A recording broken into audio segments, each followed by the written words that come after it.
2017, science confirmed a 30-meter-long void inside the Great Pyramid of Giza. It was the length of a passenger airplane, and it was supposed to be completely empty. Or so they told you. The discovery was made not with drills, but with cosmic rays. Particles from deep space, called muons, rain down on the Earth constantly. Most pass straight through, but some are absorbed or deflected by dense material like stone.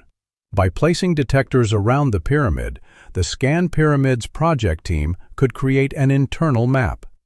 Think of it like a planetary-scale X-ray. The official report, published in the journal Nature, called it the Big Void, a structural anomaly, perhaps a relieving chamber to protect the King's Chamber below. The story ended there. But here's the part nobody talks about. The data was made public, and for 6 years it sat on servers at Cairo University and in Paris, hiding a second, much deeper secret. In late 2023, a rogue astrophysicist, working with a new quantum filtering algorithm, reanalyzed the raw muon flux data. The official narrative began to fall apart. Yes, there was a void. But the new analysis showed it wasn't empty. Not at all. The original scan was too low resolution to see what was inside, but it could detect subtle variations in density.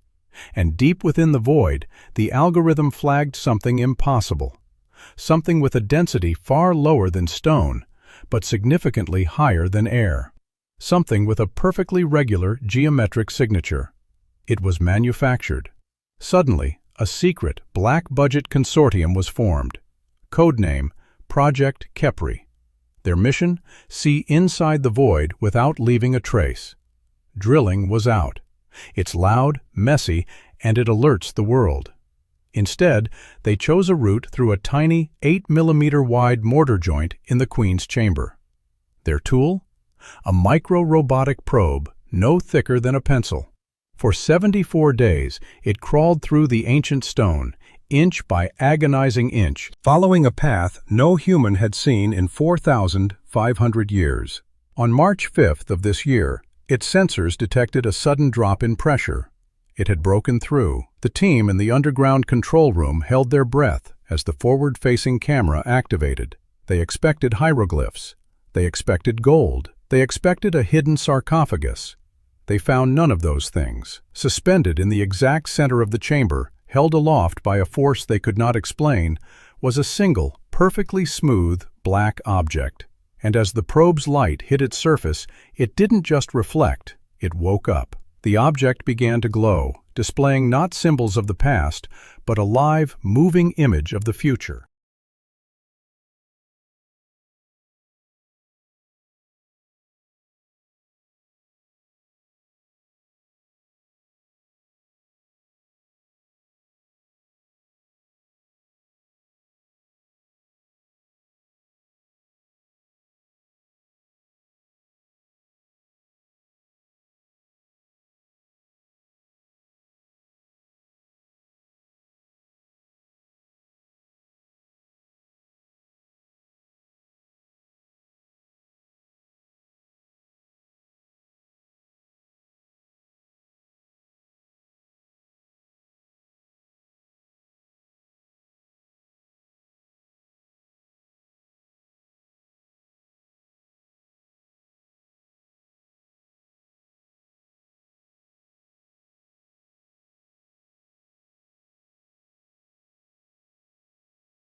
Began to glow, displaying not symbols of the past, but a live, moving image of the future.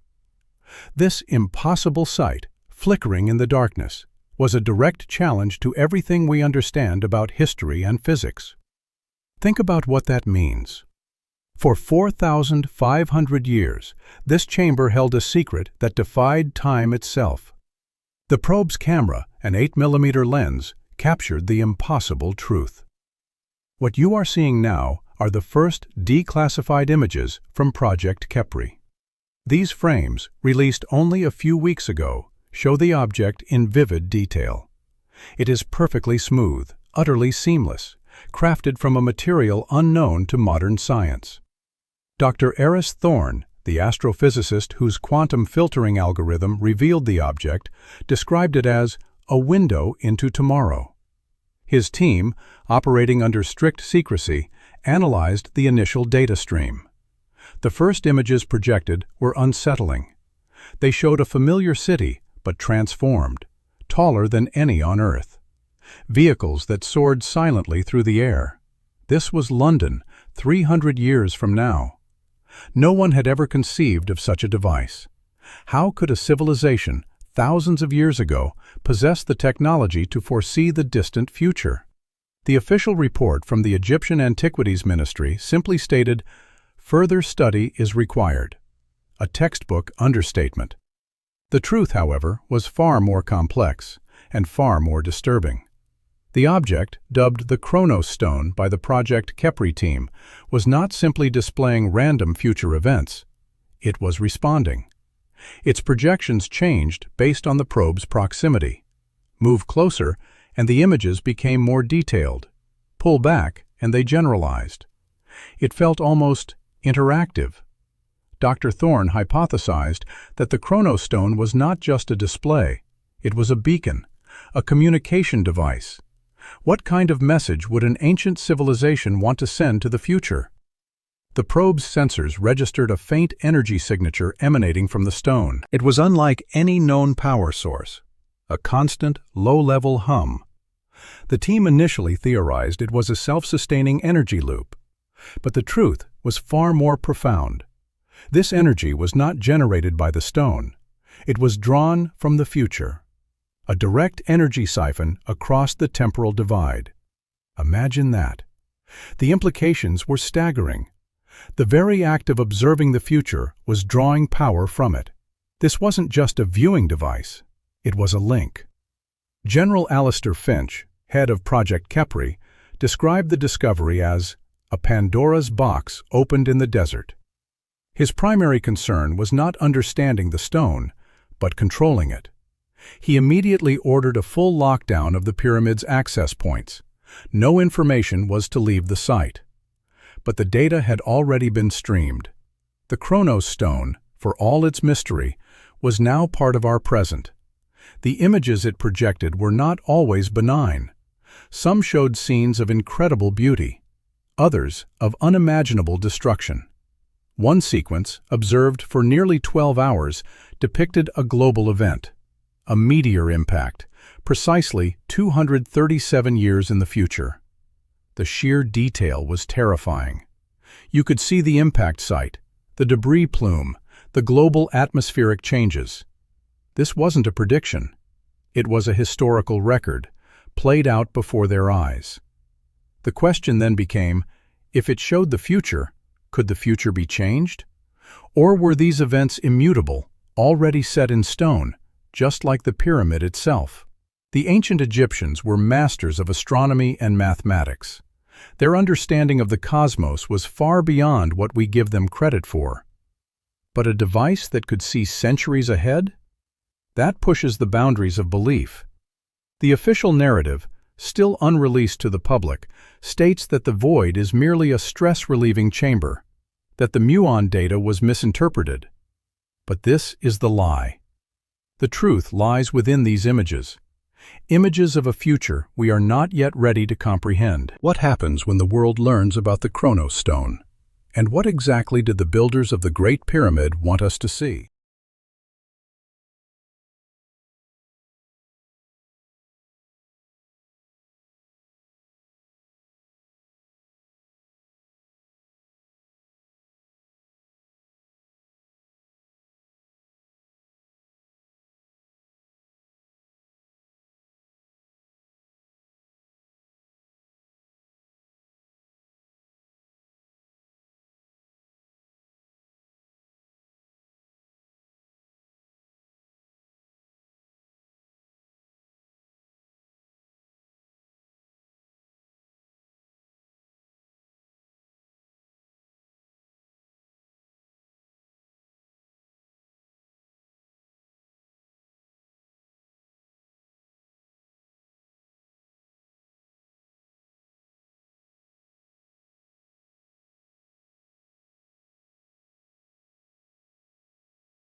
What happens when the world learns about the Kronos stone? And what exactly did the builders of the Great Pyramid want us to see? The answer, you might find, is far more unsettling than any meteor impact. Project Khepri's initial reports, now declassified, detail the stone's increasingly complex projections. Imagine a device that not only shows you tomorrow, but reacts to your very presence. The team, led by General Alistair Finch, observed a distinct pattern. When the probe was inert, the Kronos stone displayed broad global events. Think of it as a cosmic newsreel. But when the probe's sensors actively scanned the stone, the images narrowed. They became deeply personal. This isn't just a viewing device, it's a conversation. Dr. Eris Thorne, the astrophysicist, theorized this was a form of temporal communication. A two-way street across millennia. You're looking at a message from an ancient civilization. Not a simple text, but a living, breathing forecast. The official story from the Egyptian Antiquities Ministry is that the void is a structural anomaly, a stress-relieving chamber. This is the lie they want you to believe. The truth is far more interactive. One sequence, observed on March 12th, was particularly disturbing. The Kronos stone projected images of a specific individual, a man. His face was clear, his location precise. It showed him walking into carrying a briefcase. Then, an explosion. This wasn't a general event, it was a targeted one, and it was set to occur in less than 48 hours. General Finch immediately recognized the implications. This was not merely history, it was a warning, or perhaps an instruction. The man in the projection was a high-ranking official within the United Nations. His assassination would destabilize global politics. But how could they intervene without revealing the Kronos stone? How do you prevent a future event without altering your own present? The team grappled with an ethical dilemma. Do they act, potentially changing a future they've only glimpsed? Or do they stand by, knowing what is to come? This is the point where the official narrative completely diverges. The public still believes the void is empty. But the real data, the raw footage from the probe, tells a different story. It shows the Kronos stone, pulsing with an internal light. Its projections becoming more urgent, more specific. Dr. Thorne argued for intervention. He believed the ancients intended for us to act, that this was a gift, a chance to avert disaster. But General Finch, ever the pragmatist, saw only chaos. He feared that altering one event could unravel countless others. A butterfly effect on a global scale. The debate raged for hours inside the sealed control room. You can almost feel the tension in the air. The clock was ticking. The projected event drew closer. This wasn't just about saving one life. It was about defining humanity's relationship with time itself. The power to see the future is the power to change it. Or is it? What if the act of seeing the future is already part of its predetermined course? The ancient Egyptians were masters of fate. Their beliefs in destiny were absolute. Could this device be a test? A cosmic riddle for us to solve? On March 13th, the day before the projected assassination, General Finch made a decision. He ordered a covert operation. A highly specialized team was dispatched to the location shown on the Kronos stone. Their mission was not to prevent the explosion directly, but to evacuate them, to save lives without overtly interfering with the target's fate. They tried to outsmart destiny. The team arrived at the UN official was there. The briefcase was in his hand. The projected time of the explosion was minutes away. The tension was unbearable. What happened next, you might find hard to believe. They was evacuated. The official was safely outside. No explosion occurred. The Kronos stone went dark for precisely 37 minutes. Then, it reignited. The new projection showed the same official. But this time, he was walking away, smiling. The future had changed. Or had it? What if the Kronos stone didn't just show the future, but guided it? What if the builders of the Great Pyramid weren't just showing us what would happen, but what they wanted to happen? What if this entire elaborate setup, this ancient, impossible technology, was simply a tool of manipulation? And what if we, in our attempt to control the future, are merely dancing to a tune played by hands 4,500 years ago?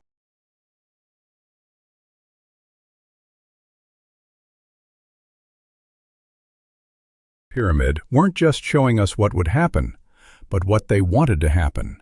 What if this ancient, impossible technology was simply a tool of manipulation?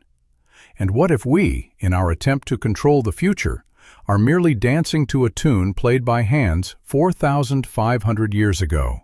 This is the unsettling question that haunted Dr. Eris Thorne. He carried the weight of it, the quiet dread, every single day. The Chronos Stone, a device of such profound power, now felt less like a gift and more like a carefully baited trap. Think about what that means. The team had successfully averted a disaster, but at what cost to their own free will? The official reports from Project Kepri, still heavily redacted, fail to capture the human element. They don't speak of the sleepless nights, or the arguments that tore at the team's cohesion. Dr. Thorne, the astrophysicist who first unlocked the stone's secrets, began to see patterns. He noticed subtle shifts in the projected futures, like a current gently nudging a boat. This wasn't just observation, it was influence. Here's the part nobody talks about. The Chronos Stone, after the averted assassination, no longer showed catastrophic events.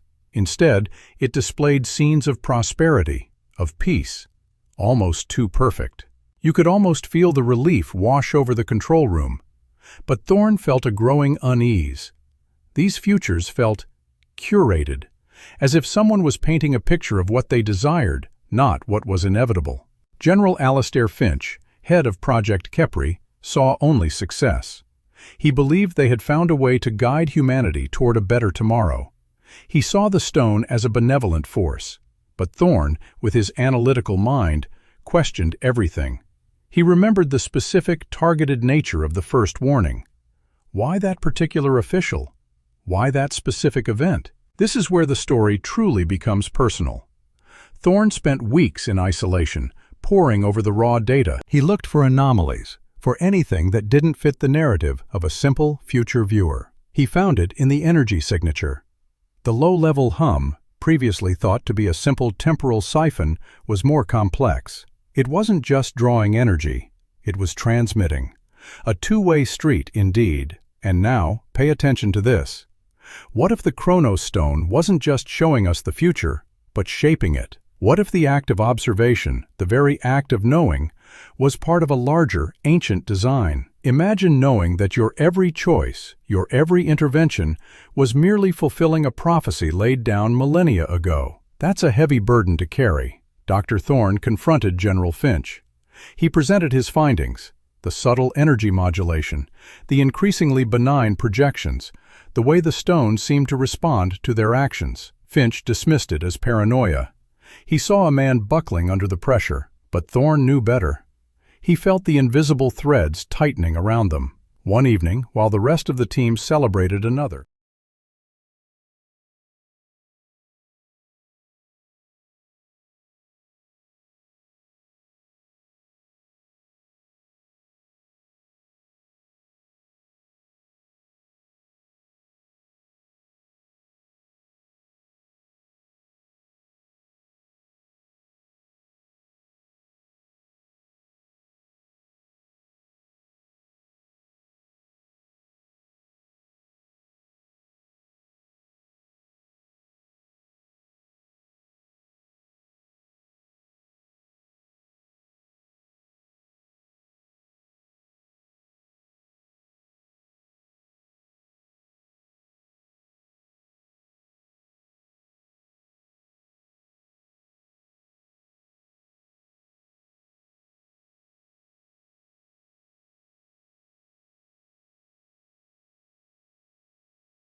Another potential crisis averted by the Chronostone. But Dr. Eris Thorne was not celebrating. He was in his makeshift lab, staring at a screen filled with cascading numbers. The official project logs omit what happened next. He had isolated the faint outgoing signal from the stone. It wasn't random noise. It was a structured, impossibly complex data stream. And it was a perfect mirror, a perfect inverted copy of the brainwaves of whoever was nearest the probe's remote viewing station. Yes, you heard that correctly. The stone wasn't just showing the future. It was recording the observer. And here's the part where the story goes from science fiction to something else entirely. Thorne ran a simulation. He fed the recorded brainwave data back into his quantum algorithm. He was trying to find out where the signal was going. The destination it returned was not a place. It was a time. Precisely 237 years in the future. The exact date of the meteor impact the stone had shown them weeks ago. Think about what that means. The builders of the pyramid didn't create a window. They built a bridge. They weren't just showing us a future disaster. They were sending something to it. Or rather, someone. The very act of you watching the future was imprinting your consciousness onto the timeline. A ghost in the machine. This changes everything. The official story, if it ever comes out, will speak of manipulation, of ancient architects playing puppet master. But the data Thorne uncovered suggests something far more profound, something desperate. What if their civilization knew it was doomed? What if they saw their own end written in the stars and had no way to escape? They couldn't send their bodies through time. So they devised a plan to send the only thing that could travel that far: their minds. The Chronostone was never a map. It was a lifeboat, an ark, not for the body, but for the soul. By showing us a future so compelling, so vivid, they ensured we would watch. And in watching, we would become the vessel. We would carry their consciousness, their memories, their very essence forward into a time they could never reach. General Finch saw a weapon. Dr. Thorne began to see a final, desperate act of preservation, a message in a bottle thrown across an ocean of 4,500 years. It wasn't a warning about a meteor. It was a destination, a rendezvous point for a consciousness adrift in time. We are not just viewers of history. We are its inheritors in the most literal sense. The pyramid was never just a tomb for a king. It was a transmitter, a beacon calling not to the stars, but to us. Across the silent expanse of centuries, it poses one final, silent question. If a mind can be